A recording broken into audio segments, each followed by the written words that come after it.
Hello everyone, I'm Kim and welcome to my sewing room. I hope you're all having a lovely week, and thank you for popping by to see what I've been up to this week. The weather is glorious here. We have been forecast 3 days of sunshine, so I'm going to enjoy it because on the fourth day we've got a thunderstorm coming. So as befitting this weather we're having, I have actually put some cool cotton clothing on. So I'm going to go through, as I usually do, with what I'm wearing first. So this top is the McCall's 7360. It's one of my favourite tops, aren't they all? It's one of my favourite tops, and I do like to make it in batik fabric, especially this version because it has rolled up sleeves. So I'm just going to stand up very quickly to show you the top, and then I'm just going to also show you my trousers, which are the Seaforth pants. Here you can see, sorry about not seeing my head, but here you can see it's got a mandarin collar with a half placket which falls just below the bust. It has bust darts, so it's got a bit of shape. It has a back yoke with two small pleats at either end. It has long sleeves with rolled up, so you can roll up the sleeve with this and hold it in place with this tab, and that's the reason why I like batik fabric, is because it's the same on the back as it is on the front. And excuse not seeing my head again, but these are my Seaforth pants. So these are made from Ikat cotton, which I bought from Ikat with these wonderful zipped pockets. Love these zipped pockets, and this fabric is just so nice and cool. And I don't know if I can stretch it out. You can see this typical Ikat design. So those two go really well together, and they do. Last week I showed you a project bag that I had completed for my daughter, and I just brought it up quickly to show you again because I made it in this Harry Potter fabric. My daughter came up to my room, and Rachel had picked out the fabric to make this project bag. So there was this fabric, and there was also this fabric here. She got very excited about this fabric. Now both of these fabrics were bought for the cavalcade bags that I made previously and have shown you, but there was about 1.4 meters of this left. It never got used in those bags, so it's been sitting in my scrap box, and she did get very excited about it, and she said, oh, I'd love a project bag out of this. And after she went downstairs, I was looking at the fabric and thinking, yeah, that's a lot of fabric to just cut into for a project bag. So I had a look at my patterns and decided that I would make her a top, and I decided to make this top. But because there wasn't enough fabric to make a full length sleeve, I made her it was a more of a cropped version with short sleeves, and I managed to get it out of this fabric with a little bit left to make her a project bag. So it got sort of a significant garment out of this, and also will have enough to make a project bag. So I feel that this regiment has really worked for itself. So this is her top. So her top is slightly different because she's got the short sleeved. It's still got the mid-length placket in front, and it's got bust darts, but it's also got two pockets. And I decided this time not to pattern match them because I quite like the fact that they were out of sync and that you could see that there were pockets there. And also because I didn't have too much fabric, I couldn't be too picky. And on the back you can see the back yoke with these tiny little pleats either side. So that worked really well, and I had some beautiful mottled buttons in my stash, so I used those to complete the top. So she's really pleased with that, and I did make this for her birthday, but I also got far too excited and gave it to her before her birthday, and I knew she loved it because she ran off straight away to try it on. She doesn't always do that, and she ran off straight away to try it on, so I felt that was a success, and she loves it. Sweet. Well, I have finished my Dior brooch. Now this brooch has been ongoing for quite a while, and I have been giving you updates along the way about its progress, but I felt I really did need to get it finished, and I finished it the other night, and I love it. It is huge, but it is quite eye-catching, and I was looking at it and thinking, what on earth am I going to wear it on? And I had a good old rummage through my wardrobe, and I did find a black shirt that I had made. Actually, I've got the details here. So I made this shirt back in 2021, and it is actually from the pattern that I showed you last week, which is the Buttericks 5526, which is one of my favourite shirt patterns, and it was princess themed, and I made it for a funeral that I was going to, so I made it all in black, and black is something that I wear daily when I'm working, but out of work I never touch black because I wear it so much in my job that I like to wear colour every other minute of the day. So I'm going to put that on just so I can showcase this brooch, so bear with me. So, disguising my brooch, I've had to close the window because somebody is doing some work outside, so it's making this room very hot, and this fabric is stretch twill, so that's making me even hotter. So this top is not going to be on very long, so I'm just going to show you the brooch on this shirt so that you can get the effect of it. But I think what I will do going forward is I will make a little black dress so that I can wear this brooch if I need to further down the line. It is quite in your face, and I do feel a bit like the queen wearing it, because it is yeah, it's definitely a statement piece, let's say. So I'm going to stand up so that you can see it properly, so be ready.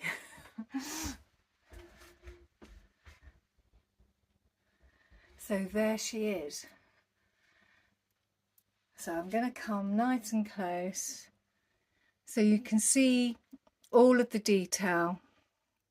All of the beads have been individually sewn on, and they have the sort of leaves. They do move, so I could adjust it if I wanted to.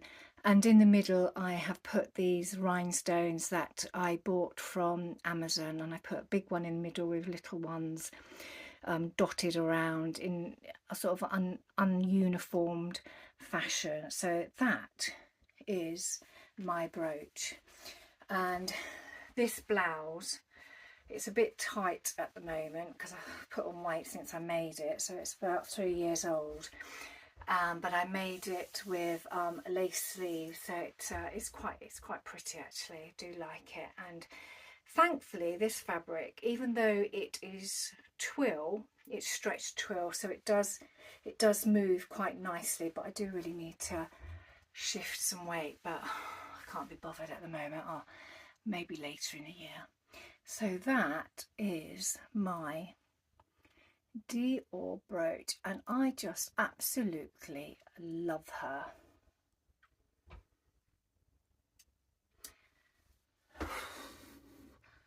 Right, I'm going to get out of this top. I'll be back in a minute. So, right, this is better. So I did think, with the Dior brooch being so big, I could actually place it on a headband and make some sort of fascinator out of it, because I'm only probably 2 miles away from Ascot Racecourse, where they've just had Royal Ascot, and I did watch some of the beautiful ladies in their glamorous dresses and their headpieces, and I just thought, you know, one day I should make the effort to go up to Ascot, because I haven't been for years, and that would actually make quite a nice statement piece. So that's something to think about. We'll see whether it actually happens or not. So that is my Dior brooch. Let me know what you think. Because I had some of the fabric left over from the Marnie blouse, because I'd made Rachel a pair of pyjamas in that fabric. And altogether I had 5 meters of this fabric. So I made Rachel a pair of pyjamas. I made myself a Marnie blouse, long sleeves, with all the beautiful tucks in the front, and I had a little bit of the fabric left, so I said I was going to make a hat and a hat. So I've got this hat here,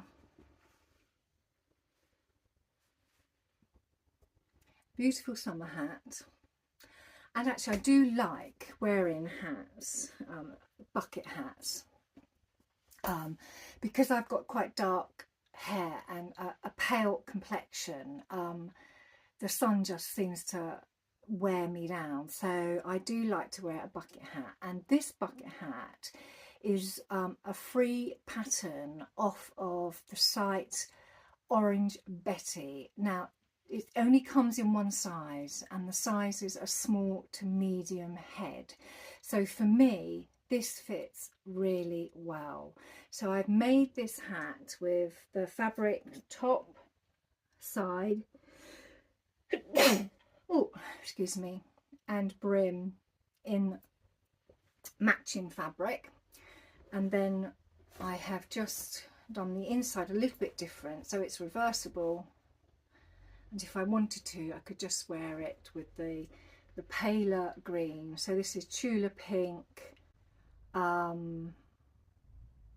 think it's Unicorn Poop Lemonade, yeah, I think so. So I could wear it like that instead.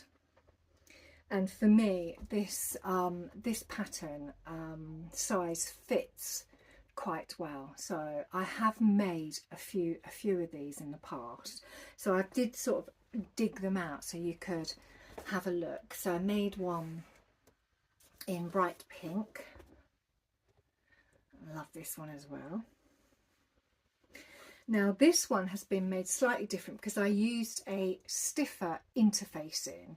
So with this one I used a very fine interfacing. I used G710, but in this one I used Shapeplex 101, and it's definitely more firmer, and you really can feel it sit on the head nicely.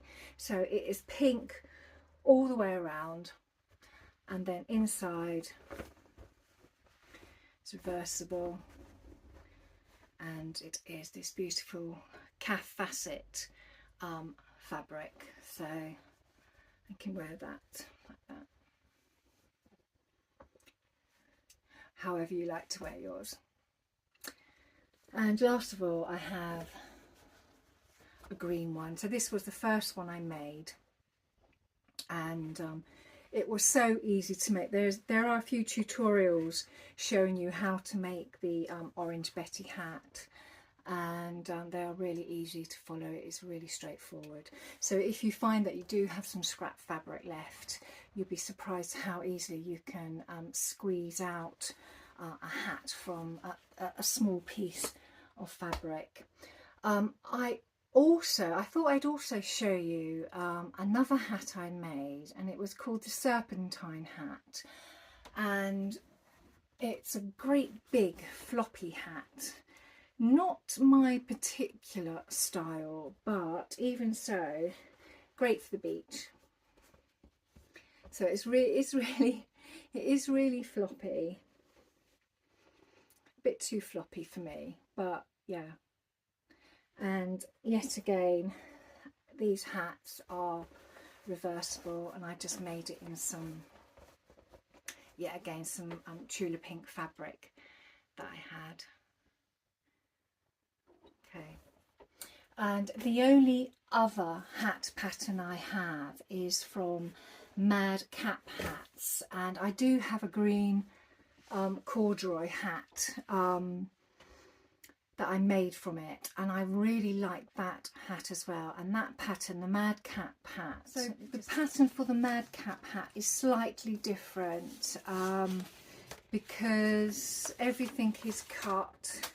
So this is one piece, whereas the bucket hat that I made comes in two pieces, and you just sew the two pieces together to make the rim and the sides, whereas this is just one piece with one seam. But the top of the hat is two parts, and it has more of a dome shape to it. But I found this was really good when I made it in corduroy, because the nice thing about this bucket hat, it has a tiny little bit of elastic in the lining. So you can put it on and know that if you go out on a windy day, it will probably stay in place better than a normal hat that just sort of sits gently on your head. So I will put down what hat this is, because I haven't actually got the name of it, but it comes in 3 sizes. So it does come in a small, medium and large, and you just literally measure around your head and then you pick the size which is relevant to your head size. Excellent tutorial yet again on YouTube from Mad Cap Hats. So that is my hat.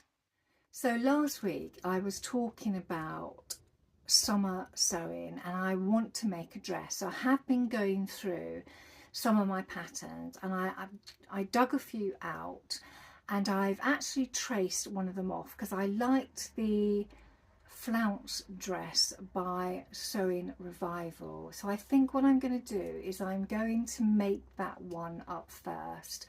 I did pick some others out. I picked out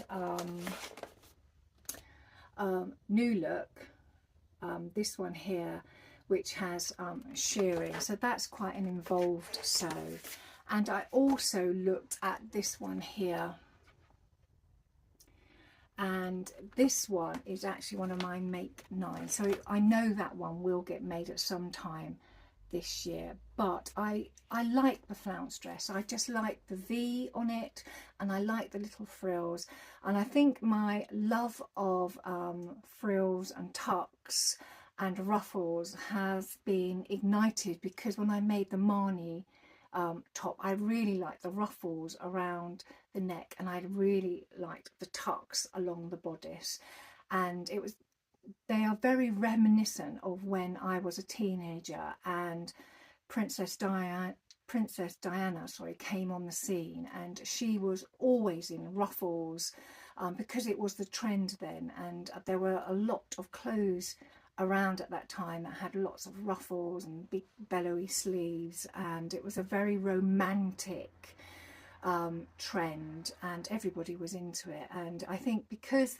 those were my younger years, that sort of love of ruffles and flounces still remains with me. And when I saw the flounce dress, I thought I would like to make it up because it adds softness, and because I am quite broad and big busted, I need things to sort of distract the eye. So I do like ruffles and flounces. So I'm going to persevere with it and see how far I get with it. It does come in a top and a dress version, so I did wonder whether I would do a twirl by making the top first to see how it all fitted, and then if that worked well I would make it again and then just extend it into a dress. So that is my sewing plan for next week. Also, I haven't got any hand sewing to do because I finished my brooch and all of those beads were sewn on individually. That took up quite a lot of time, and because those beads were so tiny, they were all over the place by the time they finished, but it was quite a time consuming thing, and I don't mind stuff like that because I like working on things that take time. But the only thing that I have that I need to crack on, that I have told you about, is the summer cardigan. So I might start on that soon. but like I have said before, when it gets really warm, I'm always a little bit hesitant to knit. It just feels too warm to have something like yarn sitting on your lap whilst you're working. So I'll see how it feels this evening, or I might wait until the 4th day when we are expecting a thunderstorm, so it might be maybe a good time to start then. So I think that is it for today. I hope you've enjoyed the content, and if you haven't subscribed, it would be lovely if you could. But if you are a subscriber, thank you for your continued support, and I will see you all very soon. Take care. Bye.